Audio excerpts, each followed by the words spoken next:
Welcome everyone back to the Sketch Magazine podcast. I'm your old buddy John, and I am once again pleased to be with my colleagues, friends, lifelong buddies, Bill Nichols and Bob Hickey. Tonight we've got a couple of things to talk about. The first being is we've got a RSS feed that we might want to talk about one of these days. Yes, we do. It's you can get it on the webpage at the sketchmagazine.net/podcast.htm or go to sketchmagazine.net page, click on the podcast link, and subscribe right there is the RSS feed. And the podcasts are free. Download them, enjoy them, and please share them. Let's let other artists and creators out there know what we're trying to share with you. So yes. And should we jump into our subject, or should we maybe get our listener mail out of the way first? Because we love our listeners and we love our mail. So let's do the listener's mail. Let's do the listener mail first. You want to hit this off, Bill, or shall I do mine first? Okay, you go ahead. Yeah, on the comic-related forum, our post on there, Ingrid Hardy was talking about our last podcast, and it says, another great one. Apart from the utterly and devastatingly depressing point of views of the outlook of self-publishing, and she has a little smiley face, it's still inspiring and motivating to suck it up and just produce. I completely agree with the opinions on what people post as they are self-promoting. There are many people I don't follow much lately because some things I'd really rather not know about, while there are other people I follow with great interest because of what they do post. And some personal things I do find interesting, books, events, food, but I guess it is a whole science in itself. Then that follows with Tony Hochran, our buddy from the forum. He says, what company doesn't have to tirelessly be promoted in the beginning? It takes money and time and work and more work. Publishing books is rough, and I hate to hear Bob's bleak outlook on paper books. I just purchased Scott McCloud's 3 books on what comics are and how electronic media may end the human element in storytelling, a cyberpunk's daydream. I just hate the way electronic media devalues art. But it doesn't. If anything, it gives us more abilities. You know, nobody hates it more than me. I've been reading comics since I was 5 or 6 on the farm. Imagine with this twang. I grew up with paper, and I'll die reading paper, no doubt. But the next generation, as I saw with Luke, with music, that child has not bought a CD since he was a young kid. It's been all digital downloads. And he's 18. My 9-year-old is sitting on the computer or on the laptop, and he's watching Cartoon Network any show he wants when he wants to. He will do the same with comics. He will read them. Right now he's reading paper. That's what Dad brings home. But he will read more and more on the tablets, on the Apple tablets, on these new computer tablets that are all coming our way. And on the flip side of, I don't mean to be bleak about it, but also you have to think, thank goodness we have this coming. Because if we did not have this digital revolution, or whatever you want to call it, coming, we are going to continue to become a smaller and smaller and smaller niche market. And we need more readers. We need more people picking up this, our what we're creating here, and build a larger fan base, so we can, as creators, afford to do it. And the only way we can afford to make these is for people to buy them, whether it's digitally or in print or both, hopefully. That's what we need. Yeah, and I have to question that it's necessarily destroying art in any way. I actually think, if anything, it might be opening art up to other people. Yes. For the longest time, the only way that you could get into comics was you had to be a specifically skilled, pencil artist, Right. or inker or colorist or what have you. You had to be extremely skilled at those particular endeavors to get into comics. And how did you get skilled when you didn't have any way to produce this material and show it off? Right, exactly. So not only that, you're practicing by yourself, so you have no feedback, unless you just happen to be lucky enough to be around people who will give you feedback. And you really have no way to judge your abilities against anyone else. Right. Well, now you not only have that with the social medias, but a lot of design programs allow people who aren't necessarily renderers, aren't necessarily skilled at a particular field, to create work through their skill at being a computer technician. So it's kind of opening the world of art up to people who never thought that they could do it before, because I've seen people who get scared to death if you hand them a pencil and ask them to draw something. Right. But you give them a mouse and a computer screen, they'll go to town. Right. I think that viewing it as a bad thing may be a little narrow-minded. Was I really that bleak on that podcast? Well, Well, I mean, We've been if around you're- this for a long time. Go you ahead. scared a few people, I think. I'm sorry. no, I think that if you have your heart set on being in comics, really, and then I think that's part of where that's coming from, Uh-huh. because Tony's one of those people that's working hard to break in and get in, and he's doing sketch cards and things. If that's your dream, then anything that's negative is going to weigh a little heavier. But I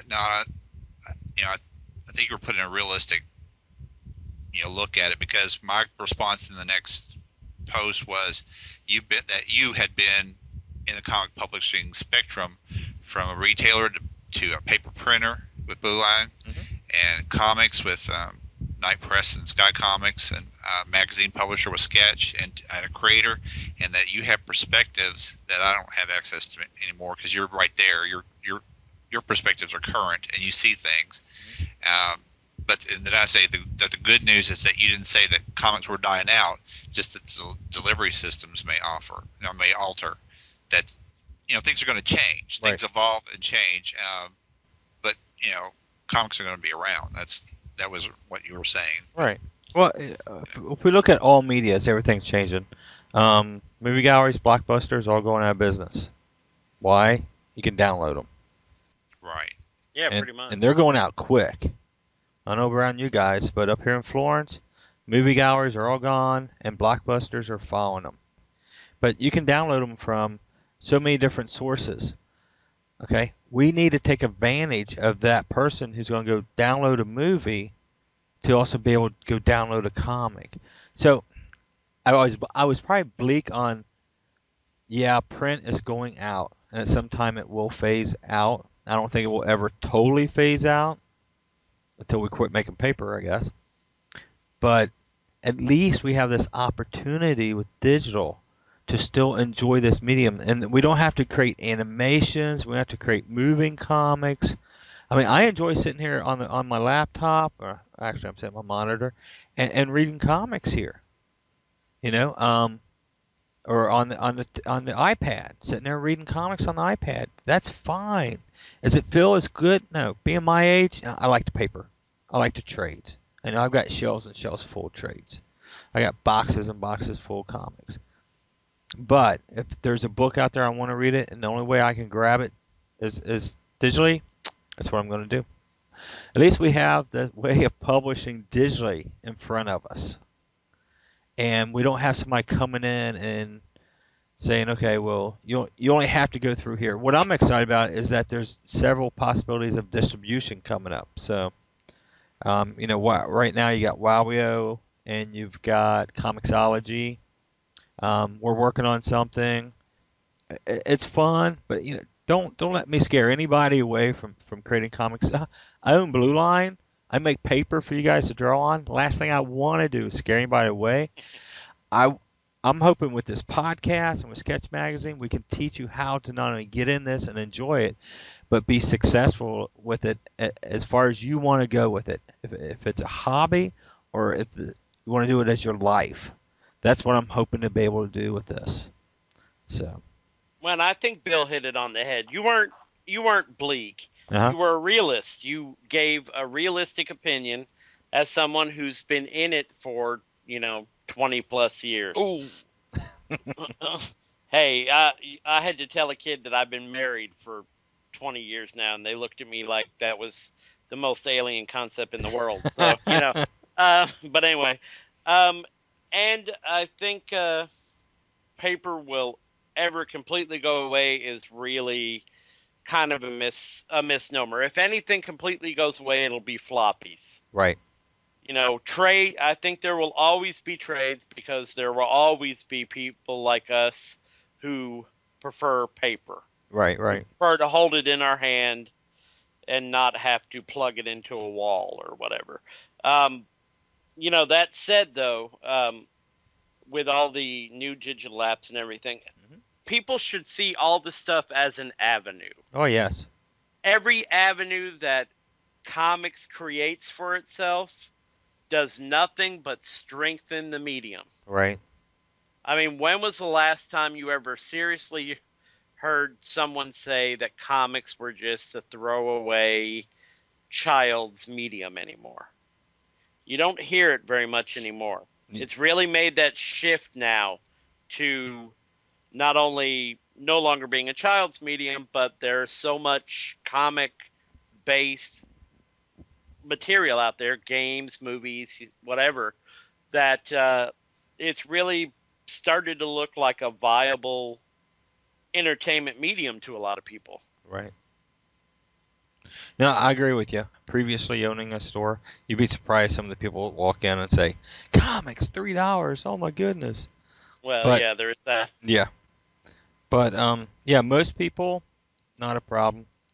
It's serious. They're taking it serious, and I think with the new avenues we got coming up with this, with the digital markets, we can't turn a blind eye to it because our market will go away if we do that. We have to figure out how to use them and run with it. So, comics are going to be around. That's the wonderful thing about this medium. The ability of drawing pictures and adding words and telling a story. The ability to draw something that would cost billions of dollars to do in a movie. You could never do. Go to worlds that you could never create. So, comics are cool. Comics are going to be here. Don't mean to scare anybody away. Um, so. Okay, Ingrid, I didn't catch exactly where she was going about in her email. Does she have a question for us? I think it's where we were talking about separating sort of your public persona with Oh, okay. that more private persona too. That was sort of toward the end there. So, because we had talked about possibly even creating a second profile just for your friends or family, that kind of thing. But Right. some people just promote everything that they do, Mhm. and every eBay item that they have up, that kind of thing. So Right. Well, I think in a future broadcast we're going to talk about branding. That's going to include selling ourselves. We can really get more involved in that. I'm running an experiment with Clay's Way, so at that point we can sort of see where it's going, and we'll see how that goes. But John, you've made posts over the past week at crcomicrelated.com. Indeed, I did. Want to update the?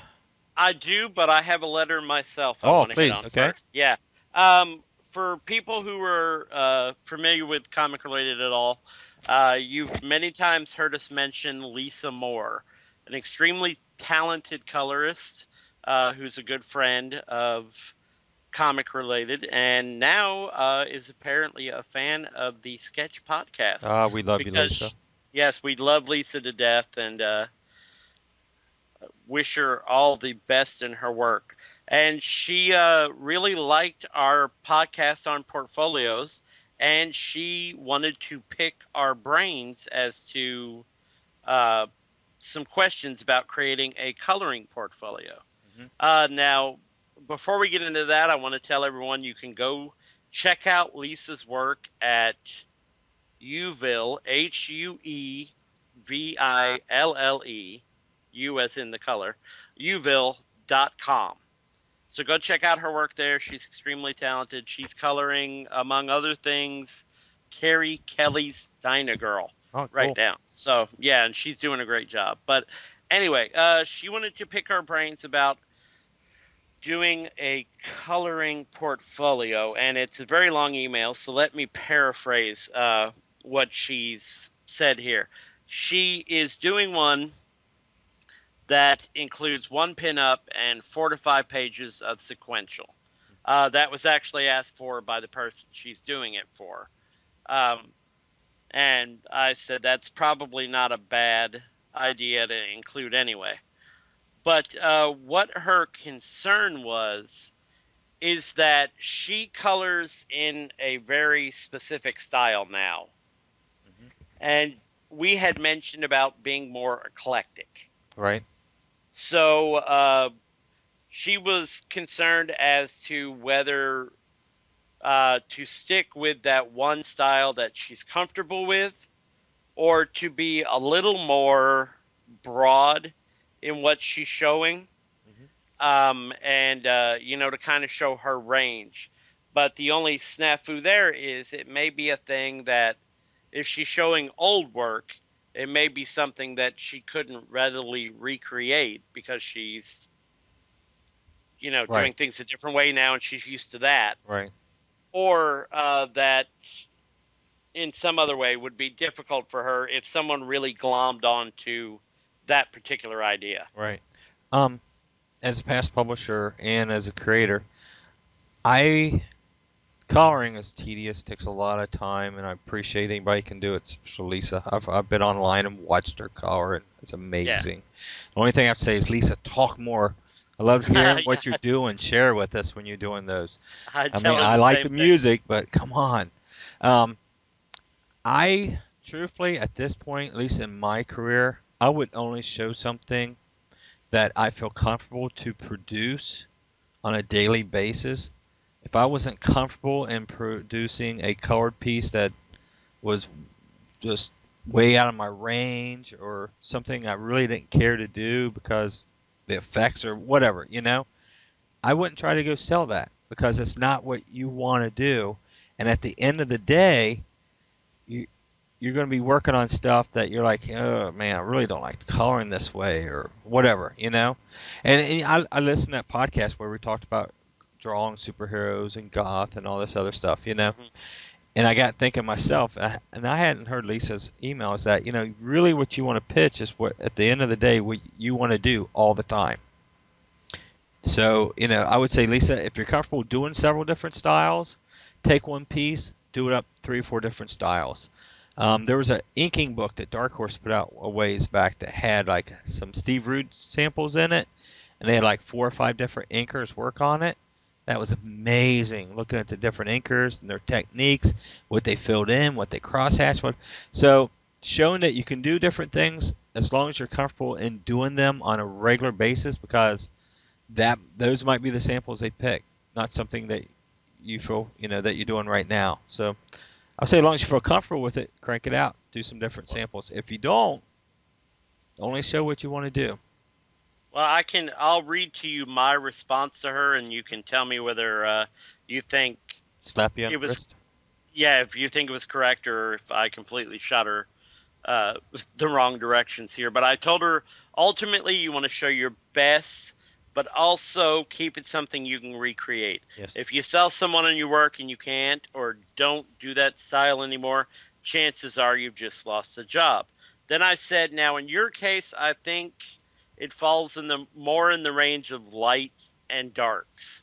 Maybe one set during a sunny day in a park and one darker and more atmospheric.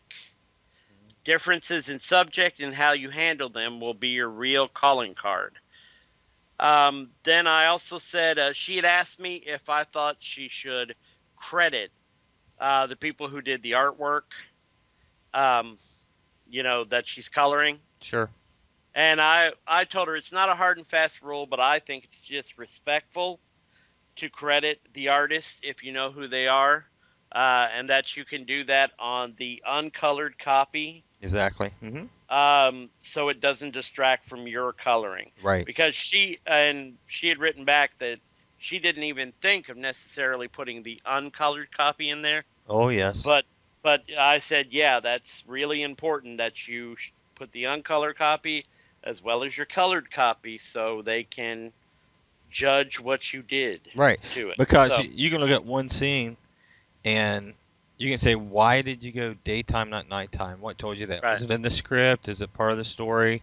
So, yeah, it really offers an editor or somebody a chance to ask you questions, which is always good. That means they're interested. No, I think you led her totally the right way. Do what you're comfortable with, because you're looking to do this on a daily basis. So anytime you're out there selling yourself, do what you're most comfortable with. Okay. Bill? I agree. I mean, because you don't want something that you love to become drudgery, Yes. because then you're going to hate it. And really, that's something that you have to really balance. Because, like you said, if you are comfortable with it and it's something that you look forward to every day, or getting to do what you love, then that's amazing. But if it's something that you dread getting up and coloring or inking or whatever you're going to do, then that's sort of self-defeating. Yes. And it will make your life very miserable, and it shouldn't be that way. No. I agree with you. So, Lisa, put in your portfolio what you enjoy doing and show your best stuff, which we know you will. And I love your stuff, by the way. Work for me. Okay. Ditto. Yeah. Come work for Skystorm. That's right. Over on the Sketch forum, no, not the forum, the Sketch blog, rather, on Comic Related. This week so far, I have found an inking tutorial by a young indie artist who does a comic called Vaudeville. He spends a little too much time taking us around his studio, but the little bit he does show is pretty good. And I hope he's going to continue to get more into it. But I did really like his take, and I'm also all for supporting indie artists any chance we get. Oh, yes. So his name is, which I almost forgot to say, is Nathan Wirtz, and does a comic called Vaudeville, which will be coming out in its second installment, I believe, pretty soon. Cool. Also, a fairly well-known indie creator, Jacob Shabbat, who does the Mighty Skullboy Army. More of a series of ash cans, I believe, than anything else. There's a brief look on him and his book on there. I also stumbled across a BBC documentary from several years ago on Superman. Oh, wow. And, Superman, there's a big Superman kick right now with Superman being on Walkabout.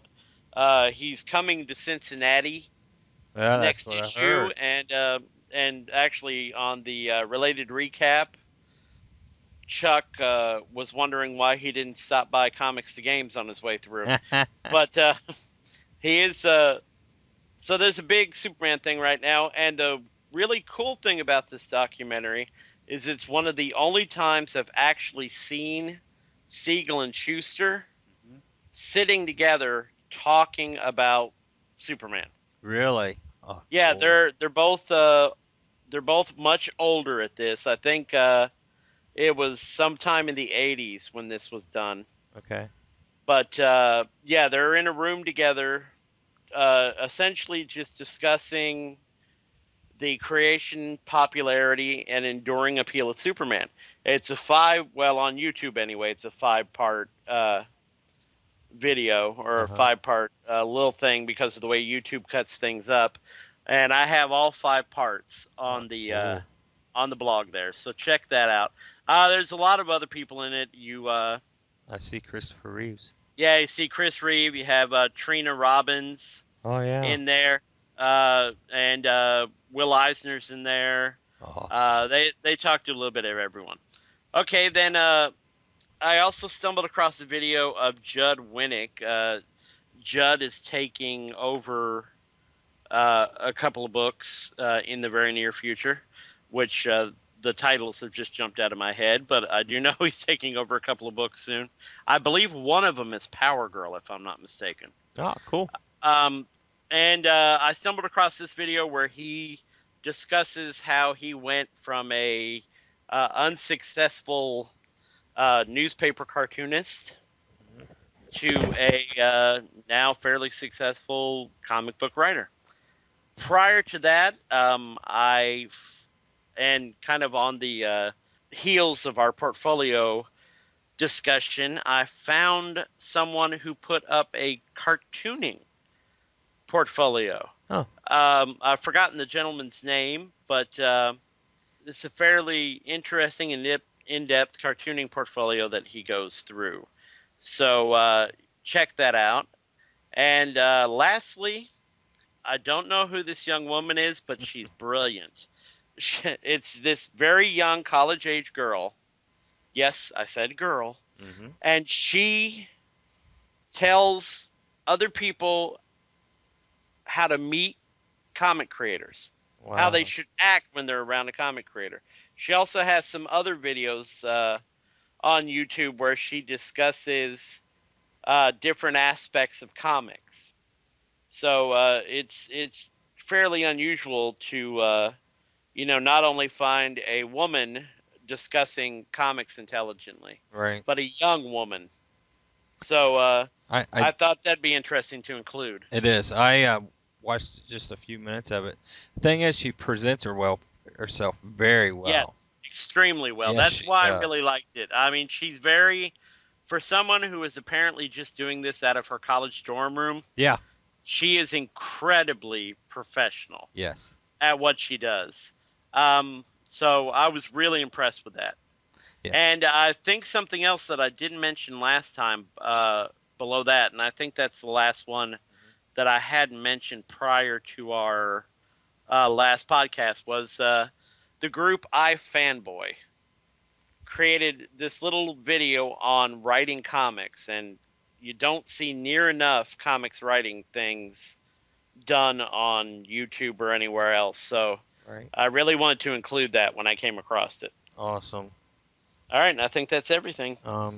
Speaking of writing comics, I've got some software that I'm currently learning and reviewing from Wright Brothers. We'll give them a little plug. And as I learn and play with these, I will be posting reviews and how-tos online for these software. So there's some really cool software out there that help write comics and help writers. Hopefully we can help that along. I'll have some time here in the near future to really crank on those reviews. But sounds great. A lot of interesting stuff going on. Yep, a lot of cool stuff. And actually, you're mentioning your software. Uh-huh. I guess sort of leads us into a small discussion of art supplies. Art supplies, yes. Just, or what to use to create a comic. Now, I had someone ask me the other day. They came across this thing called a Slick Writer that they actually found in an archiving store. Really? And they were asking me if I've ever heard of it and what I thought about it for using for inking. They say it's one of those permanent acid-free sort of things. Right. And I had to be honest and say I'd never heard of it, and wasn't quite sure what it would do on a page, but I was wondering if either of you has ever heard of it or knew if it was any good. I just looked them up. Slick Writers. It's a brand of markers. They have different colors out. I have not. Have not heard. It was the new one on me, so I wasn't sure. Yeah. Pens that write on glass. You got to be careful on some of these. I was in discussion at the Blue Nile office this morning on some whiteout pens with Jackie Hernandez from Ringtail Cafe, and we're talking about some whiteout pens that really work and some of them that don't. So yeah, you gotta be careful. Experiment with it and just make sure it's archival. Or Yeah. anything that's comfortable with you, if you feel good using it and it is archival, yeah, use it. I have, and actually I'm gonna email this over to the Blue Line offices and have them research Slick Yeah, they Writer. said they got it at one of those stores that specializes in scrapbook. Yep, I see it And listed that's underneath everything, pens and scrapbook markers. Yeah. Right. So, And they're small. uh-huh. They're a small pen. Very nice looking. Look a lot like a Sharpie as far as the cap. Right. I haven't seen one open yet, so. I don't know. No, I can't say I know them. Bill, have you seen them? I haven't even seen mention of it, so. Did you see the pen, John? No, I was just asked about it by someone on Facebook, a former student the other day. It says right here, American Craft Slick Writers, perfect for writing on slick surfaces such as vellums, photos, CDs, and more. Huh. Yeah, I think Okay. biggest thing on using these kind of markers, you gotta be careful, is bleeding. Right. Especially when you're using it on a porous surface like a paper. It's not always the paper's fault, guys. We seem to get blamed a lot about it, but it's not always our fault. Sometimes it's the pen. It is the pen, yes. Just experiment with it and see how it works best. Yeah, I was gonna go see if I could find one somewhere because there's a place called Archivers in one of our malls here, and every now and then I've wandered in there and looked for different pens and stuff. Well, I'll order up a I'll set have of to these see that black ones myself next time. Yeah. We place a supply order, and I'll play around with them, let everybody know what I find out. You mentioned Sharpie a minute ago. Now I was thinking, Sharpie has got all these different kinds now. Right. They've got these thin liners. They've got, I think they've got like 4 or 5 different sizes now. Yes. The thing that I was always told is never, ever, ever use a Sharpie for inking. But is that still true, do you think? The regular Sharpies still, I would say, not are archival. I have some Sharpies that I did 15, 20 years ago, and they're definitely fading. Now, the paint pen Sharpies, and that's what Jackie and I was talking about, the difference between a paint Sharpie and whiteout and a poster paint Sharpie. Yeah, the only difference is the word poster. The poster, God, yeah, this thing's huge. is much better. The poster paint is a much better pen, and they come in different sizes. Both do. Right. The paint Sharpie is really made for glass, hard, non-porous surface. So they spread, they fade when you try to use them on a porous surface, even if it's over an ink surface. But then the poster is made more for the paper, the porous surface. So, yeah, they're more archival, much more. You just got to make sure. Regular Sharpie? Nah, not when you got microns out there, and you've got all the different pens that's available out there right now. Even those little skinny Sharpies that they've got out now, the Sharpie quote-unquote pen. Just make sure that's archival ink in it. Yeah. I'm wanting to say they are. I think I have some of those, and I'm wanting to say they are, but I'm not sure. Right. Now, Prismacolor, I think you wrote a review on Prismacolor. Yeah. They got some really nice pens out there.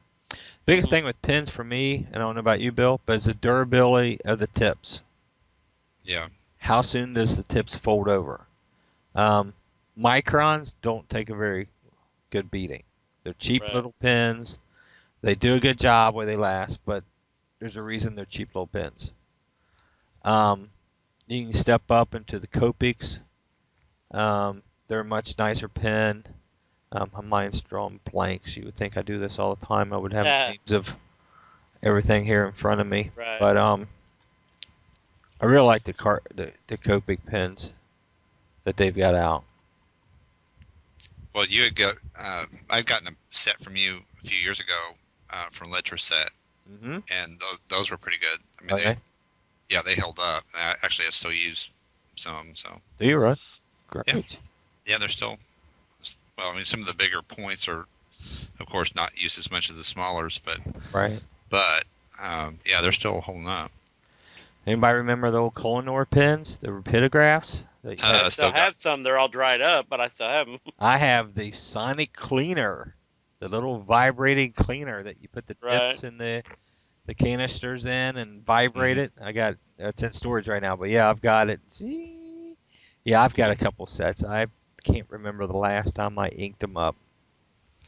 Just the little disposable things are just too simple. Yeah. Be careful with Where- Alvins. A lot of the Alvin pens are really good. Just make sure, Right. again, they're archivable. Where are you on Faber-Castell? Love them. My biggest Faber-Castell. problem is they don't have many sizes. Right. But the They're- dirt, Yeah, they do the S and M rather than yeah, points. SM, B, and Right. brush. Oh yeah, brush. Yeah, the But- brush. Yeah, Faber-Castell is wonderful. An artist introduced those to me, and I went out and we picked them up, and yeah, I can't say enough. I have 4 or 5 sets of those right now. Right. There's one called Millennium that's really well. Okay. I got a set of those.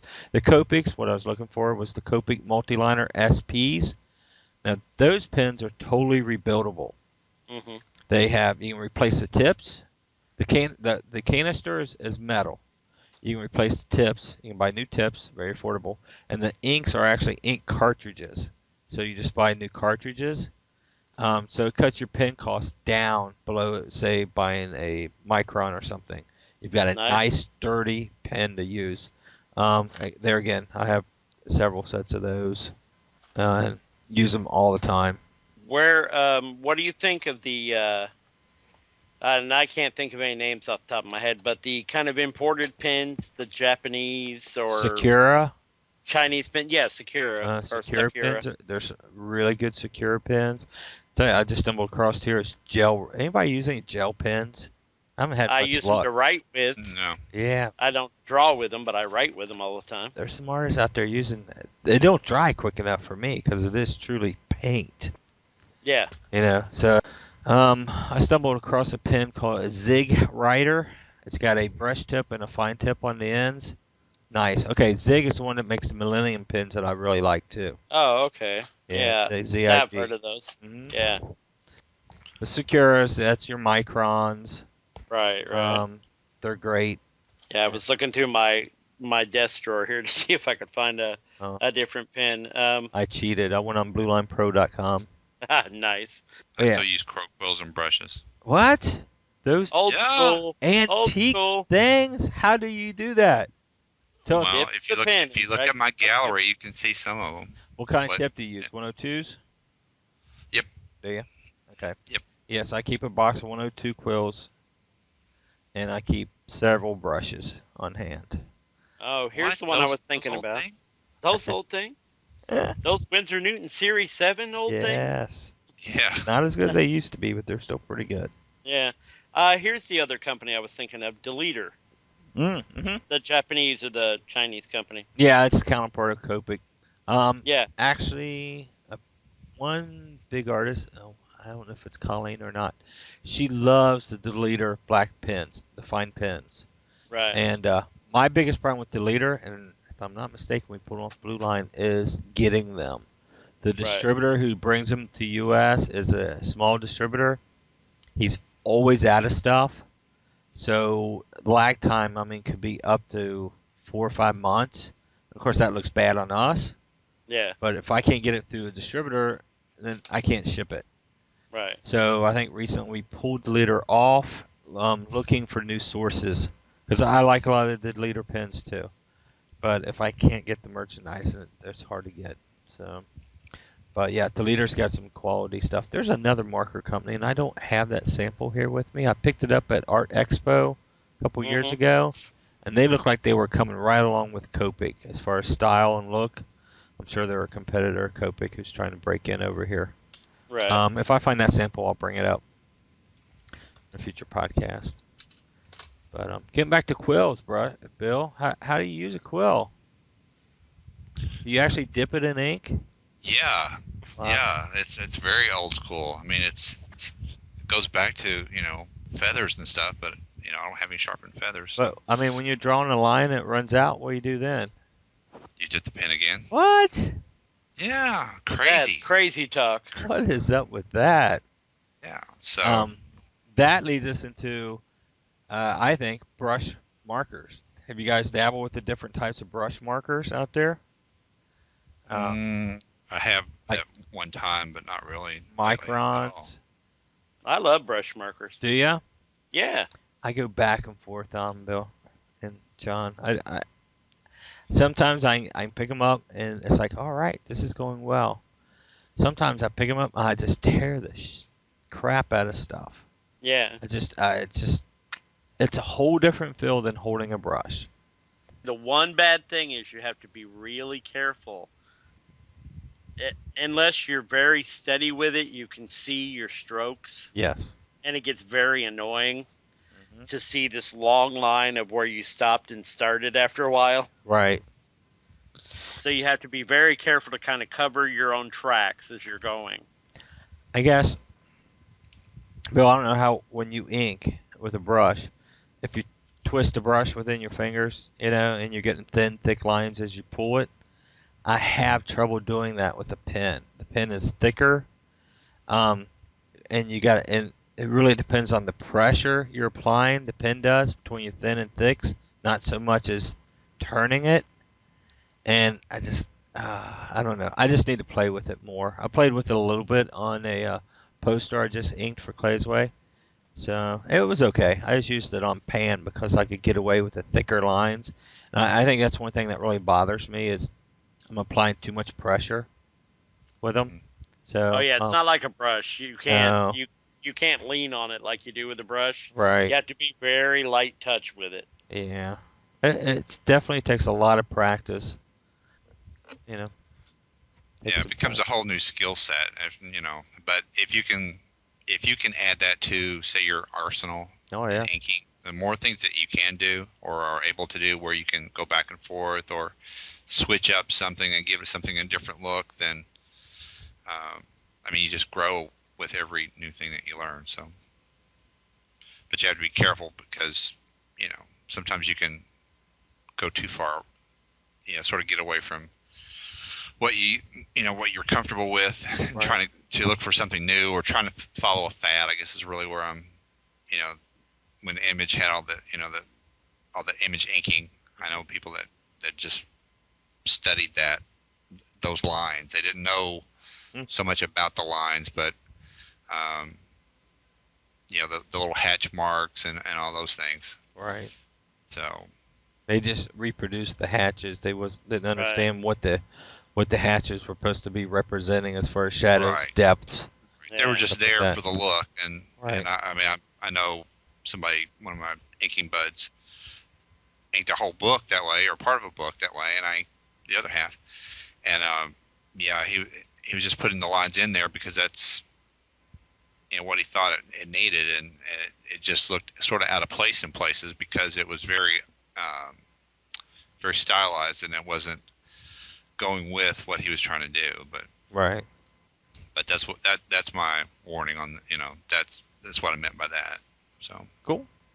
Well, it always kills me too, the people who feel the need to put a thick outline around every character in the Mhm. book, regardless of where they are on the page Right. or what the visual atmosphere of the panel is. Mhm.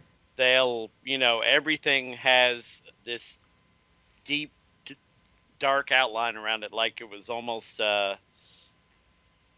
one of those. Is that like where they My- basically look like they took a Sharpie and they just traced around what they inked? Pretty Just much, thicken yeah. it, yeah. It looks like color forms. That's the Right. analogy I was looking for.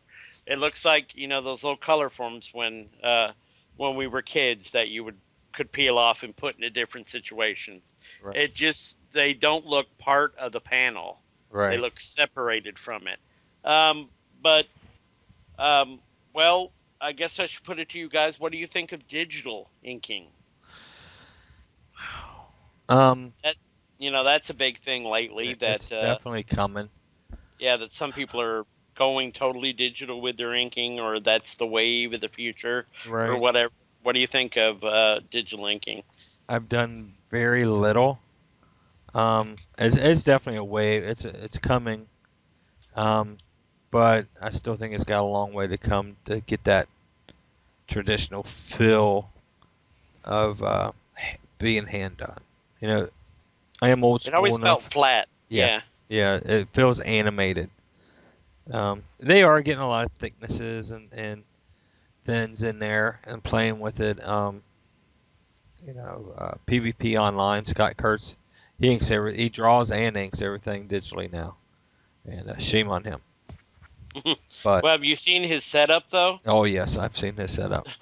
Yeah. I like to have that Cintiq. So Oh, anybody out heck there yeah. who was Cintiq, you want to send me one, and I'll write a review for you. I love you. Yeah. But anyway, um, he's able to pull off the thin thicks. It's all depending on the software. Photoshop's now gives you so many brushes, and they give you inking brushes now. Manga Studio is another piece of software out there. We're sort of spinning off on software because software gives you the ability to be able to ink Hmm. and pull off the thin thick. So I know those two pieces of software. Actually, you downloaded some on the comic related sketch blog, some Brian Bowling videos Oh, he yeah, made yeah. back, and I Yeah. believe he was using Manga Studio I think to create so. his artwork. Yeah, Yeah. and he is one artist who's gone totally digital who pulls it off. He still gets that traditional feel and look to his artwork. From sketching online to the inks, he still pulls it off. I think it's too hard to try to do that without having the years and years and years of experience doing it on paper and by hand. But it's definitely a future. Yeah, I was gonna say his is pure talent. Yeah. Well, That's innate. okay. When you do digital artwork, what do you lose? You lose the ability to have an original piece of artwork. Yeah, true. Um, I know with doing this online strip I'm working on, um, Jackie's penciling, I'm writing and inking and doing everything else. Hmm. One thing I wanted to have was an original piece of artwork to sell the Right. original piece of strip, because it's a financial thing, and it helps pay for Jackie to do the artwork and pays the time spent on the site. Right. When you do it all computerized like Scott does over at PvP Online, he can sell prints of them, prints of the strips, colored prints and everything, but he doesn't have that original. He's lost that original, and it may not mean anything to him. And actually, I'm pretty sure it doesn't mean anything to him.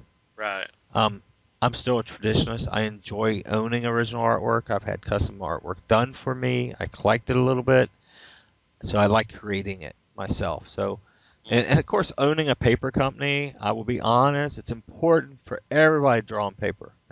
Now, really, it's a whole nother market you open yourself up to people buying your originals.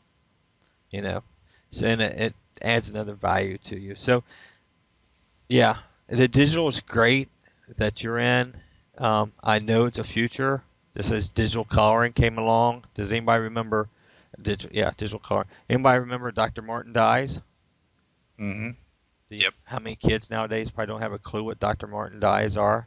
Yeah, exactly. I have 3 or 4 sets over there, along with my airbrush acrylics, along with and those are all bottle paints for my airbrushes and stuff that I have. Ought to put those in the museum. Exactly. Yeah. They still sell Dr. Martin's dyes though. Really? I was Wow. set for somebody not too long ago. That's incredible. Yeah. It's all advancing. I still think penciling and inking is important to do by hand. Hmm. I think the coloring going digital really broaden it from flat comics to just the realism that you can pull off. Right. Yeah. Conversely, with some digital inking looking flat, digital coloring has really created like multiple depths of field on the page that you could have never gotten through a traditional manner. Oh yeah, and another thing with the digital coloring is that it's a cost-effective way to color. Having to Right. hand color everything and fixing mistakes was spent a lot of time. Hmm. Digitally coloring and digitally fixing a mistake is a whole lot easier. So, but man, we really get off subject here. We go art supplies and how to. It's all over the place. We're hitting a lot of topics. Yeah. Yeah. Actually, it's like the magazine. We do a little bit of everything. Yes, we do. Well, actually, if you look on, this is an opportunity to plug something else too while we're at it. The Inkwell Awards is going on right now, where you can vote for your favorite inker. That was started by Bob Allman, one of our columnists in the past, and I was actually on the honored to be one of the founding members. But on inkwellawards.com, you can go and there's a link there, and you can until September 15th, you can vote for your favorite inker. I think there's 5 categories, and there's a little explanation of each one. These are the top nominees in each category. So if your favorite inker isn't there, they didn't make enough votes to make that cut. But on the front page of the site, Bob has a definition of what is inking, and then the second paragraph is this not to be confused with digital inking. I mean, that is a debate with inkers, and other people as well. But yeah, go to the Inkwell Awards and vote. Show some inker love, as Danny Mickey would say. Yeah. That's right. And don't call them tracers. It's rude. Oh, right through the heart. I know. Through the heart. Now, inking is skill, a skill. I've been honored to know a few, Danny Mickey and Sean Parsons. And yeah, there's some really, really great inkers out there. One inker I think of who just cleans everybody up. I've never met him. Batt, B-A-T-T, ink for Image and I think Cop Cow and some Marvel DC stuff. Wonderful inker. Yep. So they can really add a lot to the book. Or they can tear it up. I've seen some inkers tear it up. Yeah, so inking's cool. We were working on supplies. Let me go ahead and plug paper, guys.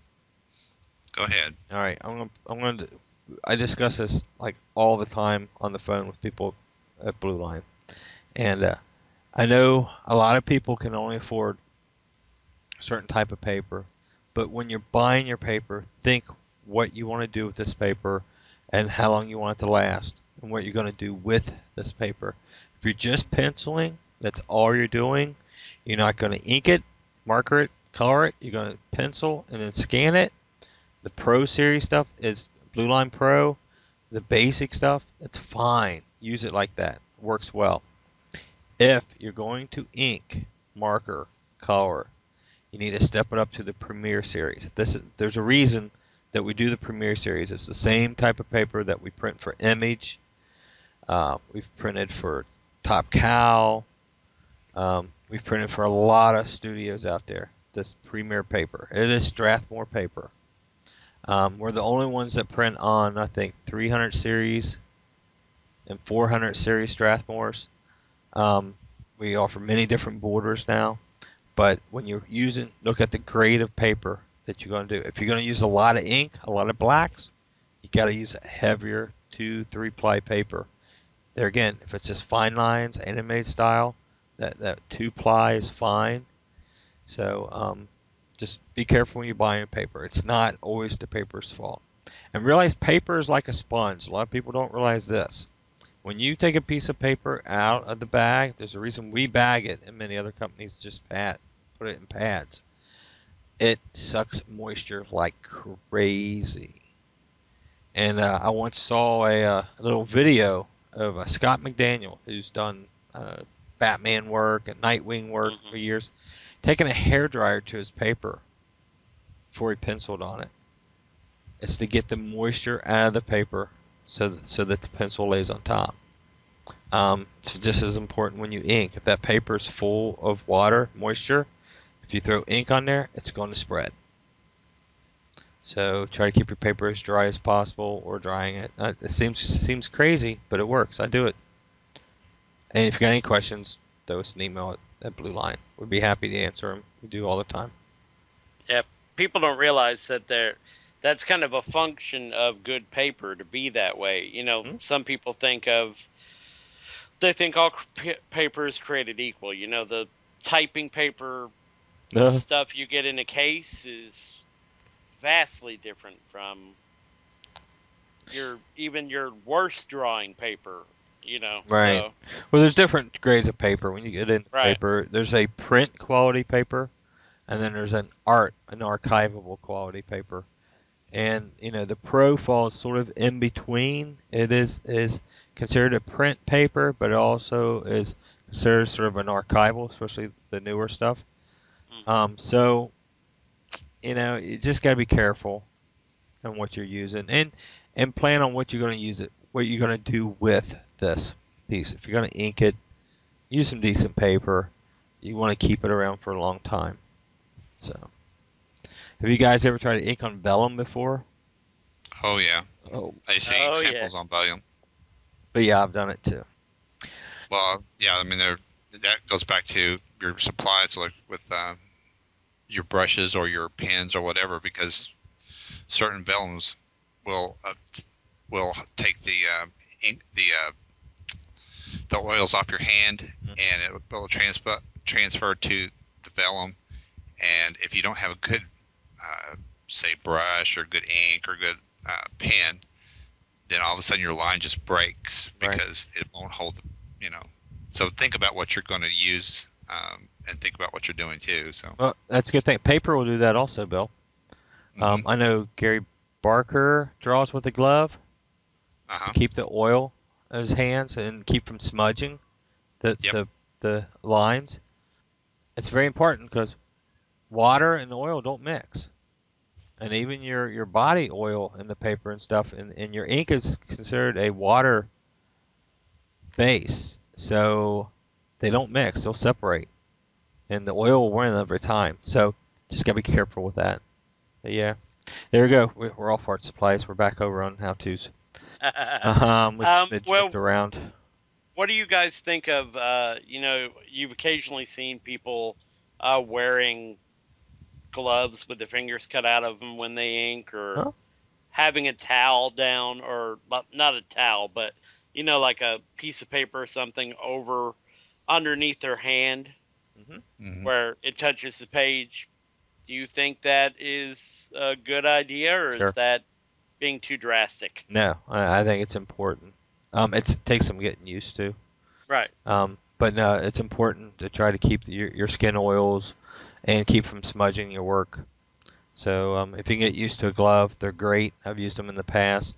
Or just a sheet of typing paper and slide it around underneath your hand. But no, it is important to keep your paper as clean as possible, either for when you ink it or when you pass it on to somebody else. Well, I've used the glove too, so and I know there are some people who work from, say, left to right, and even though they haven't put any hard lines down or ink or whatever on that right-handed side of the page, they will still cover that side so that the oils don't transfer. They don't. There's no bleed over to it. So. Right. You know what? You can tell this is a bunch of inkers sitting around chatting. We fell right into the markers, the pens, the brushes, and now we're all this inking tips. So, yeah, bunch of inkers sitting around chatting it up. Another supply is cool is colored markers. Even though we talked about digitally coloring and everything earlier, Copics seem to be the marker right now. They're very flexible, very durable. You can rebuild the markers very cheaply. You can rebuild the tips. You can refill them. You can mix your own colors.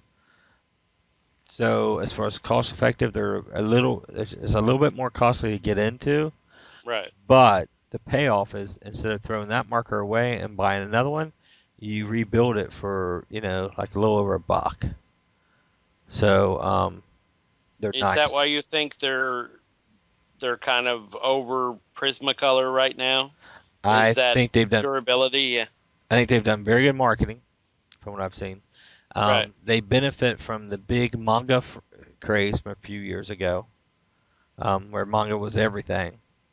So between the two, they've really jumped over what I call the alcohol-based markers, which is like Prismacolors. And the durability. I mean, what you can pull off with those markers. You see some of these sketch card artists, and you've posted videos of them, and it's just amazing what they can pull off with these markers quickly. I know I've seen Renee just do sketch markers at cons, and it's like, wow, that is awesome work. And it's done quickly. And I'm guessing permanent. I haven't seen this stuff sit around for 10 or 15 years yet. Yeah. I know some of the Prismacolor stuff would fade a little. I don't know if that was because it's alcohol based or not. So I'm interested in Right. seeing what these Copics are going to be, considering these people sell all these sketch cards at shows. Hmm. I'm interested in seeing in 10, 15 years if the Copic colors are still as vibrant as they were when they were originally created. I wonder why some stores still adhere so heavily to Prismacolor. Because you can't get. Copic is very specific. You have to go to certain stores to get Copic markers. I'd say Blue Line was one of the first ones to jump on the Copic bandwagon. I was introduced to them early, and because it really did ride the whole manga craze in, we jumped on them. We loved them, Hmm. and we started promoting them. What you have is a lot of stores who are still old school design based stores, Right. and they're carrying the old school Prismacolors and designer. I guess designer is still out there, or design markers. This is what they carry, but Copics are very, very popular. Like I know there's two local art stores here in town. One, they only carry Prismacolor. Really? And then the other carries both, but they have a heavy Copic lean to them. Right. But the one store, which is very eclectic in everything else it carries, as far as paint, pencils, anything like that, they really only carry Prismacolor markers, and I was kind of surprised by that when I first saw that. Wow. Yeah, that sort of surprised me. I mean, it just must be their customer base. They must have a very much an office type customer base. Yeah, I was thinking that because you go into an Office Depot or a Staples, and I mean, both those places are lousy with Prismacolor. They've got entire sections that are Prismacolor sections. Mm-hmm. Yeah. So I'm kind of wondering what that dichotomy still is there. If it's just a price point, or it could be what you're saying, that old school design mentality. I think Prismacolors is still fighting for its corner of the market. Right. So they maybe offer some good deals to the stores and stuff to continue to showcase them. Yeah. Yeah, I noticed lately, at least in one of the office stores that I went to, they've started putting out little how-to tips on little takeaway sheets. Mm-hmm. That they put up around their pin display, and I thought that was kind of a neat promotional idea. Right. We've talked about having Jackie do a couple conceptual sketches and stuff using Copics, and then making like a little handout out of them, just give away to shows and put online. So. Right. That is true on YouTube, though. I mean, when I was kind of doing that Copic versus Prismacolor thing for a week, there were tons of Copic things. I mean, I couldn't turn around without finding a Copic thing, but I actually had to search for a significant number of Prismacolor. Right. Because there are so many younger people, which just surprises me considering the cost of some Copic. Yeah, they're not cheap. They're not cheap at all. Yeah, they're rather expensive, but the ability of rebuild, I think it's worth the initial investment. I think the kids nowadays see that that you can rebuild them affordably once you invest. You buy one black marker and you rebuild it for around $1. I mean, rebuild from tip to fill it to everything. Where another marker would cost you $5 or $6 if you had to replace it. And we all use tons of black.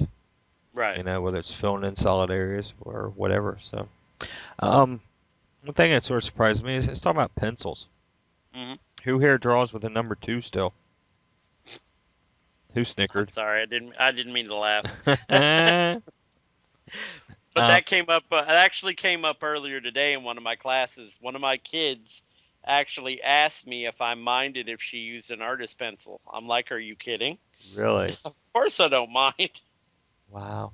I was amazed when we started doing shows and a younger artist was coming up that they wanted all these little click pens, just thin, 0.5, 0.3, 0.8 click pencils.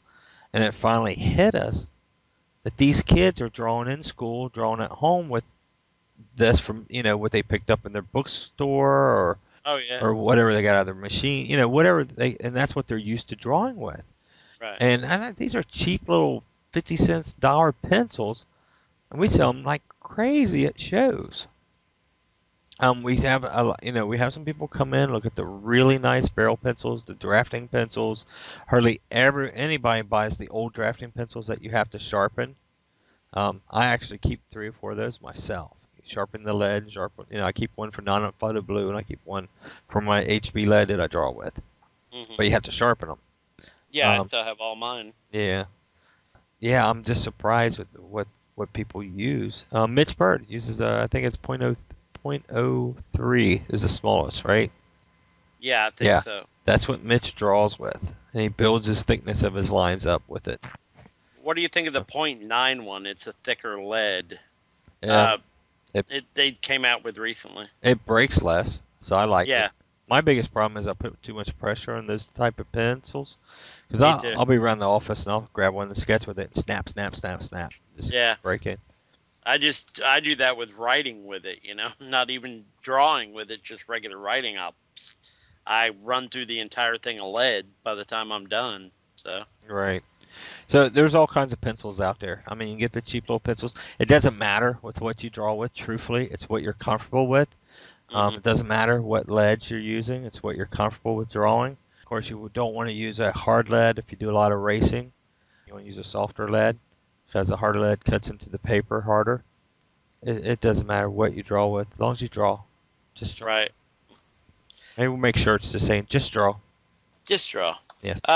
Now, erasers is a good thing, though. There are some erasers you definitely should avoid when you're drawing. What are you talking about, the pink pearls?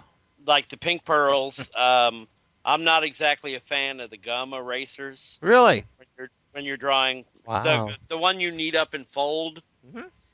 If you're not careful, they can mess up your page worse than some of the others. You really have to keep an eye on where it's dirty. Well, I think this is from my experience. Bill, you've gotten too quiet. Come on.